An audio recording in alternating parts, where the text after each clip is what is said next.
तो exercise 16A के question number 11 तक कंप्लीट हो चुके हैं। आज की क्लास में क्वेश्चन नंबर 12 से स्टार्ट करेंगे। तो क्वेश्चन नंबर 12 है, the sides of a rectangle are in the ratio 5:4 and its perimeter is 90 centimetre, find its length and breadth. मतलब the sides of rectangle are in the ratio, तो किसका ratio given है? Length और breadth का। जो sides है उसकी length और ब्रेथ है, तो लेंथ और ब्रेथ का रेशियो गिवन है और पेरीमीटर गिवन है 90 सेंटीमीटर। तो इसमें फाइंड करना, लेंथ और ब्रेथ फाइंड करना है।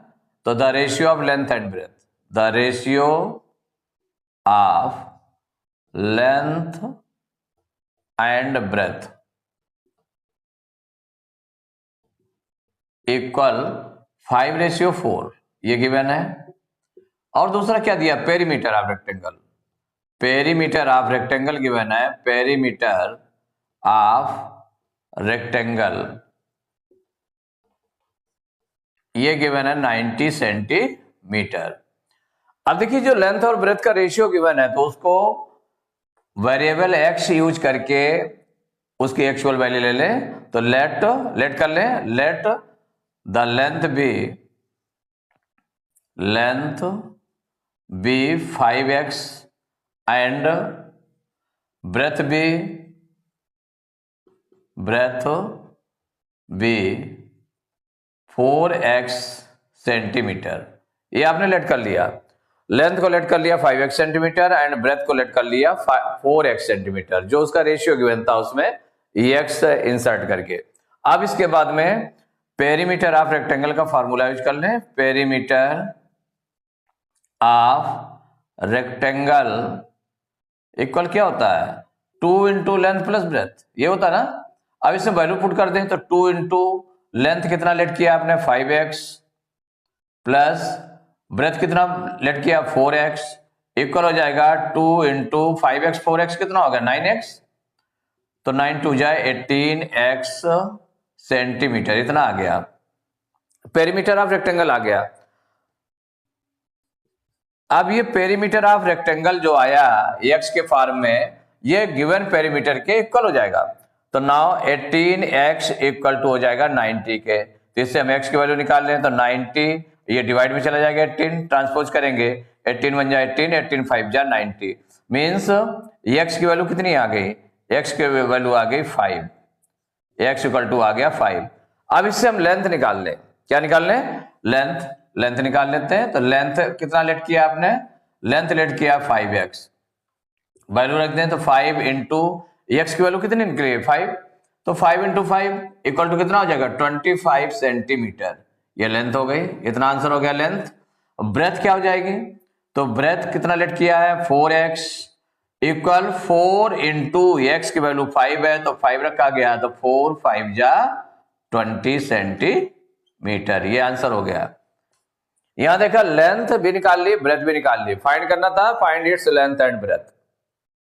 अब आप क्या है कि जैसे कि इसमें 5x और 4x सेलेक्ट किया, उसके बाद में फिर जो पेरीमीटर निकला फार्मूले से उसको गिवन पेरीमीटर के इक्वल किया, तो x की वैल्यू निकल आई, वहीं छोड़ देते हैं। छोड़ना नहीं है, इसको क्या करना है? लेंथ और ब्रेथ पूछा गया तो लेंथ और ब्रेथ भी निकालना है। जब x की वैल्यू आ गई 5 तो लेंथ निकालेंगे 5x, उसमें वैल्यू x की रखेंगे तो 5 5 जा 25 सेंटीमीटर और ब्रेथ इक्वल टू हो जाएगा 4x, तो इक्वल हो जाएगा 4 into 5 20 centimetre. Question number 13, name each of the following parallelogram. माने हर एक जो कंडीशन लिखी हुई है उसमें जो प्रॉपर्टी लिखी हुई है उसके अकॉर्डिंग इस पैरेललोग्राम का नेम लिखना है। तो पैरेललोग्राम देखिए कई टाइप्स होते हैं इसके। पैरेललोग्राम में पैरेललोग्राम का जो टाइप्स है तो वो आपका रोम्बस भी है, रेक्टेंगल भी है, स्क्वायर भी है, काइट भी है, ट्रेपीजियम भी है। माने ये पैरेललोग्राम के टाइप्स होते हैं कि जिसमें पैरेलल लाइंस का यूज होता है, वो आपके हैं इसमें। तो इसमें क्या है? रोम्बस भी है। तो अगर हम इनकी प्रॉपर्टी को ध्यान से देखें, ध्यान से पढ़े हैं तो क्या होगा? तो पैरेललोग्राम के देखिए जो डायगोनल्स होते हैं इसमें बेसिकली क्या लिया गया? डायगोनल्स लिया गया है। 3 में डायगोनल्स लिया गया है। तो पैरेललोग्राम के जो डायगोनल्स होते हैं बाइसेक्ट ईच अदर, बाइसेक्ट करते हैं, but they are not equal, वो इक्वल नहीं होते। Diagonals are not equal and they bisect each other. और जो रोम्बस होता है तो the diagonals are not equal, माने रोम्बस में डायगोनल्स इक्वल नहीं होते हैं, but they bisect each other at 90 degree, माने at right angle, right angle पर वो बाइसेक्ट करते डायगोनल। और ऐसे देखें रेक्टेंगल में, तो रेक्टेंगल और स्क्वायर के डायगोनल्स इक्वल होते हैं। रेक्टेंगल के जो डायगोनल्स होते हैं वो बाइसेक्ट करते हैं एक दूसरे को, लेकिन जो स्क्वायर के डायगोनल्स होते हैं इक्वल होते हैं और वो बाइसेक्ट भी करते हैं एक दूसरे को, और किस एंगल पर? 90 डिग्री पर, माने राइट एंगल पर बाइसेक्ट करते हैं। तो यहां पर फर्स्ट वाले को देखते हैं, द डायगोनल्स आर इक्वल, माने डायगोनल्स आर इक्वल। इसका मतलब कौन कौन सी चीजें हो सकती हैं? तो डायगोनल्स आर इक्वल, तो रोम्बस में डायगोनल्स तो इक्वल होते नहीं, पैरेललोग्राम में इक्वल होते नहीं। तो जो इसका स्पेशल फीचर है क्या है? रेक्टेंगल और स्क्वायर इनमें होते हैं। The diagonals are equal and the adjacent sides are unequal. अब इसमें कहा गया एडजेसेंट साइड्स आर अनइक्वल, तो सपोज करिए कि अगर किसी उसमें आपने लिया रेक्टेंगल है, सपोज करिए ऐसे, तो इसके डायगोनल्स तो इक्वल होते हैं, तो ये जो डायगोनल्स हैं ये आपके इक्वल होते हैं इसके, और इसकी एडजेसेंट साइड्स माने ये साइड और ये साइड इक्वल होती है क्या? तो ये अनइक्वल होती है, माने अपोजिट साइड्स इक्वल होती हैं, ये इसकी एडजेसेंट साइड्स अनइक्वल होती हैं। तो the diagonals are equal, diagonals equal है and the adjacent sides are unequal, it means it is a rectangle. क्या हो जाएगा? रेक्टेंगल। इसका जो शेप का नाम लिखेंगे कि वो कौन सा पैरेललोग्राम होगा? मींस रेक्टेंगल होगा, रेक्टेंगल। नेक्स्ट है द डायगोनल्स आर इक्वल। अब कहा गया डायगोनल्स आर इक्वल, माने हमारा ध्यान किस पर जाता है? रेक्टेंगल और स्क्वायर पे जाता है। And the adjacent sides are equal. जब एडजेसेंट साइड्स माने जो साइड लेंथ जितनी है उतनी ब्रेथ होती है, मींस क्या हो गया? सभी साइड्स इक्वल हो गई उसकी, तो वो एक स्क्वायर होता है। क्या होता है? स्क्वायर होता है। तो इसके स्क्वायर के डायगोनल्स इक्वल होते हैं और जो इसकी एडजेसेंट साइड है वो इक्वल होती है, जितनी ये होगी उतनी ये होगी, उतनी ये होगी उतनी ये होगी, माने एडजेसेंट साइड्स आर इक्वल। तो the diagonals are equal and the adjacent sides are equal, then that is square. क्या हो जाएगा? Square. Now third, the diagonals are unequal, माने डायगोनल्स अनइक्वल होते हैं, तो इसका मतलब डायगोनल्स अनइक्वल हैं, और तो वो कौन सा हो सकता है? रोम्बस हो सकता है। Unequal and the adjacent sides are equal, adjacent sides equal होती हैं। तो एडजेसेंट साइड्स किसमें किसमें इक्वल होती हैं? एक तो स्क्वायर में इक्वल होती हैं और एक रोम्बस में इक्वल होती हैं। और लेकिन इसमें डायगोनल्स जो है अनइक्वल किसमें होते हैं? रोम्बस में अनइक्वल होते हैं। किसमें? रोम्बस में। तो जो रोम्बस होता है उसके जो डायगोनल्स होते हैं वो अनइक्वल होते हैं, ये अलग मेजरमेंट का होगा, ये अलग मेजरमेंट का होगा, लेकिन इसकी जो साइड्स हैं इस साइड वो इक्वल होती हैं, एडजेसेंट साइड्स इक्वल होती हैं। तो adjacent sides are equal, adjacent sides equal हैं एंड डायगोनल्स आर अनइक्वल, इसका मतलब ये रोम्बस है। क्या है? रोम्बस। नेक्स्ट देखते हैं, all the sides are equal, माने सभी साइड इक्वल होते हैं। सभी साइड किसके इक्वल होते हैं? रोम्बस और square. And one angle is 60 degree, माने उसका एंगल क्या होता है?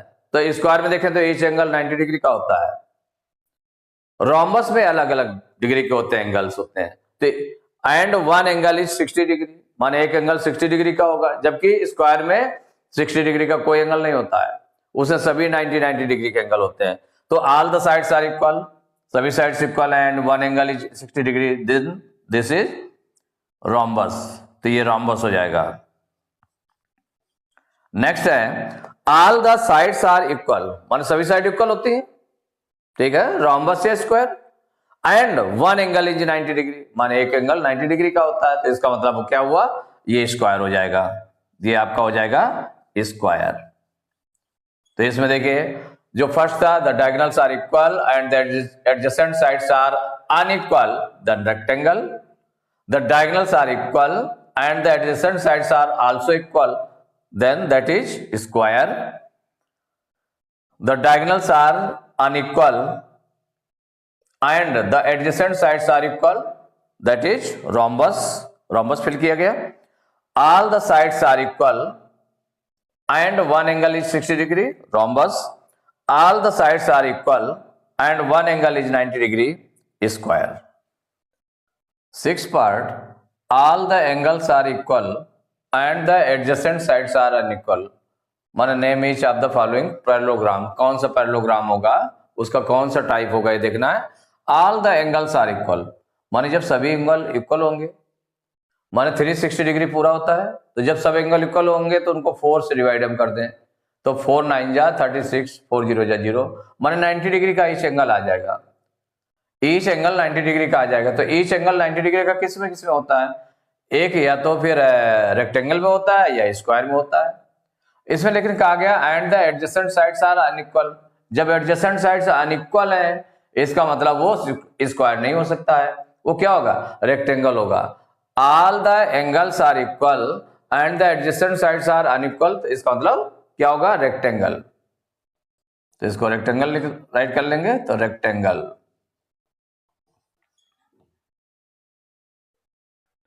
तो question number 14, which of the following statements are true and which are false. माने जो स्टेटमेंट्स लिखे हुए हैं उनमें कौन से ट्रू है और कौन से फॉल्स है. जो ट्रू है उनमें ट्रू लिख देंगे, जो फॉल्स है उनमें फॉल्स लिख देंगे.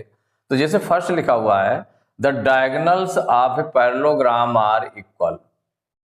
देखिए जो पैरेललोग्राम के डायगोनल्स होते हैं वो कंडीशन ये नहीं है कि वो इक्वल होंगे, ये कंडीशन नहीं है, बिल्कुल नहीं है कंडीशन.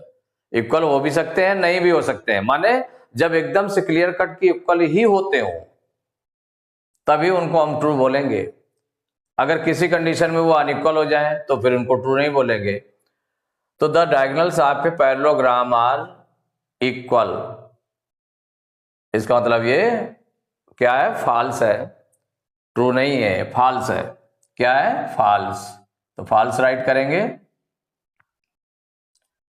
क्योंकि अगर इसके डायगोनल्स माने the diagonals of parallelogram are equal, अगर इक्वल हो जाएंगे तो वो कौन सी चीज बन जाएगी, वो जगह रेक्टेंगल हो जाएगा. क्या बन जाएगा, रेक्टेंगल बन जाएगा. उस कंडीशन में जब रेक्टेंगल बन जाएगा उस कंडीशन में तो इक्वल होंगे, बाकी वो ये नेसेसरी नहीं है कि वो इक्वल होते हैं. तो the diagonals of parallelogram are equal, ये फॉल्स हो गया.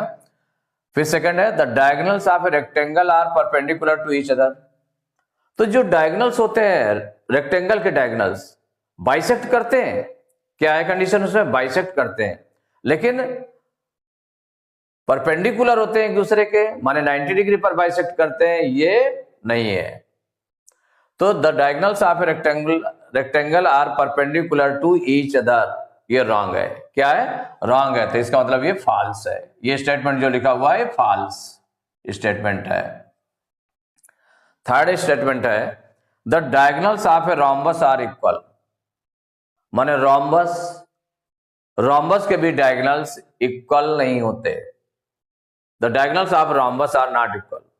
जबकि इसमें लिखा है the diagonals of a rhombus are equal, इसका मतलब ये भी आपका क्या है, फॉल्स स्टेटमेंट है, फॉल्स. फिफ्थ कौन सा है, fourth part, every rhombus is a kite. देखिए काइट के लिए कंडीशन क्या है, काइट के लिए कंडीशन क्या है कि उसके एडजेसेंट साइड्स, जो इसमें क्या कंडीशन है कि जो उसमें एडजेसेंट साइड्स के 2 पेयर्स इक्वल होते हैं. Every rhombus is a kite, तो उसमें एडजेसेंट साइड्स के 2 पेयर्स इक्वल होते हैं. 2 पेयर्स, केवल 2 पेयर्स इक्वल होते हैं एडजेसेंट साइड्स के. जबकि रोम्बस में क्या होता है, सभी पेयर्स माने एडजेसेंट साइड्स के जितने 4 पेयर्स होते हैं सभी इक्वल होते हैं.